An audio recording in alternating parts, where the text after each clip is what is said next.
శ్రీమాత్రే నమః. మన హయత్నగర్లో గల లక్ష్మీ గణపతి కాలనీ యందు మన ఏవేస్ రావు గారి స్థలంలో ఆయన సంకల్పంతో భక్తజన సహాయ సహకారాలతో ఈ 3 రోజులు కూడా శ్రీ లక్ష్మీ గణపతి వారి ప్రాణ ప్రతిష్టాపన కార్యక్రమం ఈ రోజుతో ముగించున్నాం. మొదటి రోజు స్వామివారి యొక్క యాగశాల ప్రవేశంతో మొదలుపెట్టి ఈ రోజు పూర్ణాహుతితో ఈ కార్యక్రమాన్ని ముగించాం. ఈ దేవాలయంలో లక్ష్మీ గణపతి, అలాగే విశేషంగా అభయాంజనేయ స్వామి, ఆదిత్యాది నవగ్రహాలు, పార్వతీ అమ్మవారు, పరమేశ్వరులు, సుబ్రహ్మణ్యేశ్వర స్వామి, ఇలా మొదలగు దేవతలన్నీ కూడా ధ్వజస్తంభంతో కూడుకున్నటువంటి దేవతలందరినీ కూడా ఆవాహన చేసి 3 రోజులు కార్యక్రమం ముగించుకొని ఇప్పుడే స్వామివారి ప్రాణ ప్రతిష్టాపన కార్యక్రమం ముగించుకున్నారు.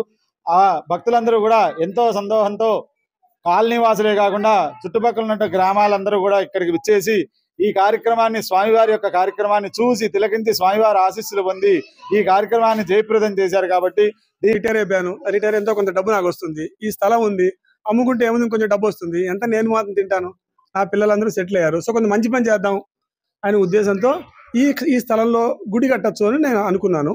వెంటనే మన స్నేహితులు, నా అన్నదమ్ములు, మేము 5 అన్నదమ్ములు, 4 అక్క చెల్లెళ్ళం. సో అందరూ నాకు సహాయ సహకారాలు ఇచ్చారు. ఈ కాలనీ వాళ్ళు, చుట్టుపక్కల వాళ్ళు అందరూ సహాయంతో మేము అంటే మొదటిగానే ఇక్కడ గుట్టలు ఉండేవి. ఈ స్థలం నేను మొదలు కొన్నప్పుడు గుర్తు ఏంటంటే, గుట్ట 86లో కొన్నాను. గజం 10-20 రూపాయల మధ్య కొన్నాను.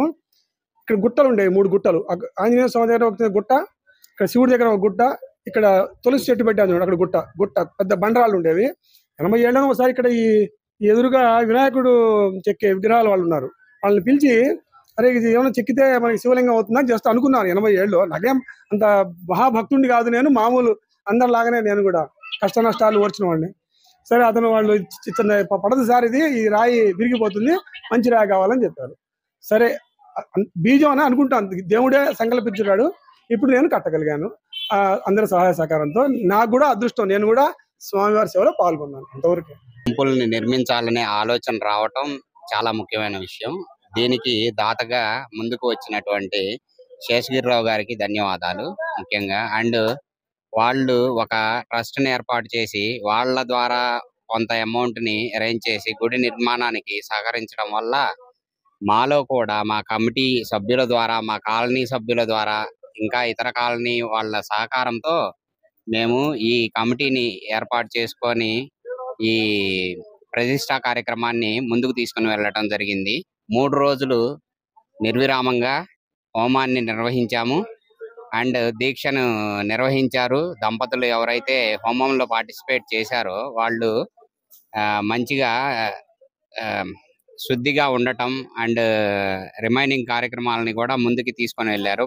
సంకల్పాన్ని మేము ఈ సనాతన ధర్మాన్ని ముందుకు తీసుకెళ్లే విధానంలో భాగంగా ఈ దేవాలయం నిర్మించి లక్ష్మీ గణపతి విగ్రహ ప్రతిష్టాపన, ధ్వజస్తంభం కార్యక్రమాన్ని, అలాగే సుబ్రహ్మణ్యేశ్వర స్వామిది, అలాగే శివుడి లింగాన్ని, అమ్మవారి విగ్రహాలను, ఆంజనేయ స్వామిని, త్వరలో శ్రీరామచంద్రుల విగ్రహాలను కూడా మేము ప్రదర్శించబోతున్నాము. ఈ సరస్వతి దేవి కార్యక్రమాన్ని కూడా చేయబోతున్నాను. ముందు భవిష్యత్తులో ఇవన్నీ కార్యక్రమాలు నిర్విఘటంగా కొనసాగడానికి మా కాలనీ వాసులు అందరం ముందుకు వస్తున్నాము.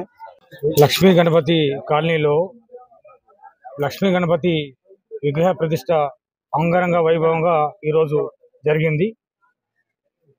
అన్ని కాలనీ వాసులందరూ కూడా, అందరు కాలనీలు కలిసికట్టుగా వచ్చి ఇక్కడ దానానికి అందరూ కూడా సహకరించారు. అందరూ కూడా బాగా పాల్గొన్నారు కాబట్టి అందరికీ కృతజ్ఞతలు. లక్ష్మీ గణపతి టెంపుల్ కట్టడానికి ఒక కారణం ఉంది. అంతకన్నా ముందు ఒక వ్యక్తికి తన పేరు పెట్టుకోవాలని తన పేరు పెట్టుకున్నాడు. దాన్ని ఇక్కడ వచ్చిన ఇల్లు కట్టుకున్న వాళ్ళు ప్రతి ఒక్కరూ దాన్ని వ్యతిరేకించి, ఏదైనా ఒక దేవుడి పేరు కానీ, ఒక టెంపుల్ పేరు కానీ, ఏదన్నా ఒకటి దేవుడి పాదాల కింద ఉండే విధంగా పేరు మార్చాలని ప్రతి ఒక్కరం అనుకున్నాం, సంకల్పం చేసినాం. కానీ అతన్ని వ్యతిరేకించిండు. ఆ వ్యతిరేకత తోటి మేము ఏదన్నా గుడి కట్టాలి, పేరు పెట్టాలి కాలనీకి అని ఒక నిర్ణయం ఇస్తున్నాం. దాన్ని కొనసాగించినాం, కట్టినాం, నిలబెట్టుకున్నాం.